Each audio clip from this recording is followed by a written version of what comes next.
এখন বানাচ্ছি মোচার চপ। তো আমি মেখে টেকে ম্যারিনেট করে রেখে দিয়ে মেখে আনতে গেছিলাম স্কুলে, এই এসে এখন খাচ্ছি। অলরেডি এখানে দুটো ছেড়েছি। আর এই যে এটা প্রথমে এইভাবে চালের গুঁড়ির মধ্যে দিয়ে নিলাম। আর এখানে আমি একটু কর্নফ্লেভার গুলেছি। সো এখানে একটু হালকা করে ডিপ করবো এটাকে। হালকা করে এটাকে ডিপ করে নিয়েছি।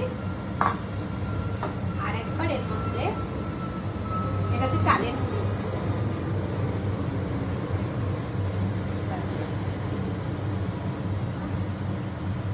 করার পর দেন এটাকে আমি ভাজবো।